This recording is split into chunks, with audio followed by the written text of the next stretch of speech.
আর আমি ছাত্রলীগের ভাইদের উদ্দেশ্যে একটা কথা বলতে চাই। দেখেন, একটা জিনিস খেয়াল করে দেখেন, আজকে সাসপেন্ড করা হয়েছে হচ্ছে গিয়ে আপনার হারুন সাহেবকে সাসপেন্ড করা হয়েছে।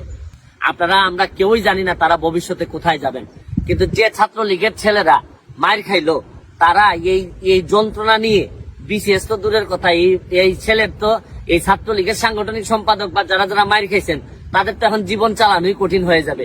আর এই যে হাসপাতালের খরচটা কে দিবে? আজকে হারুন সাহেব যদি মার খাইতেন হাসপাতালের খরচ দিত পুলিশ ডিপার্টমেন্ট, আজিজুল সাহেব যদি মার খাইতেন তাহলে হাসপাতালের খরচ দিত সরকার, অ্যাডমিনিস্ট্রেশন, রাষ্ট্রপতি ভবন থেকে এই খরচ হইত। কিন্তু ছাত্রলীগের খরচ দিতে হবে কিন্তু ছাত্রলীগের মায়ের, ছাত্রলীগের যে কষ্ট করে যে মা এই পর্যন্ত ঢাকা বিশ্ববিদ্যালয় পর্যন্ত আনছে তার খরচ দিতে হবে তার মায়ের।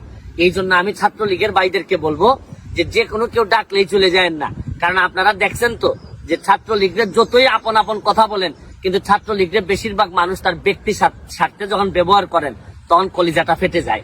আমি ছাত্রলীগকে বলবো যে পড়াশোনা করার সময় কিন্তু পড়াশোনা করা লাগবে, কারণ পড়াশোনা করে যদি ভালো করতে না পারেন তাহলে ওই সারা জীবন মাইরি খাবেন আর এই পথে পথে ঘুরে বেড়াবেন, কিচ্ছু করতে পারবেন না। আমরা হারুন সাহেবের বিচার যা হওয়ার তো যতটুকু হয়েছে এটার জন্য ধন্যবাদ জানিয়ে তারা পুলিশ ডিপার্টমেন্টে থেকে যে ধরনের বিব্রতকর অবস্থায় পুলিশকে ফেলছেন, যে ধরনের বিব্রতকর অবস্থায় সরকারকে ফেলছেন, পুরাপুরি একটা ইনকোয়ারি হয়ে সবার সামনে আসা উচিত এবং ভবিষ্যতে যেন এই ধরনের ঘটনা কেউ ঘটাইতে না পারে, ছাত্রলীগের যেন ব্যবহার করতে না পারে। এই ব্যাপারে যেন ছাত্রলীগের সভাপতি সেক্রেটারির কাছে আমার একটা অনুরোধ যে ছাত্রলীগে আপনারা জানাই দিবেন যে কোনোভাবেই কোনো ভাই ডাকলেই যেন দৌড়ে চলে না যায়।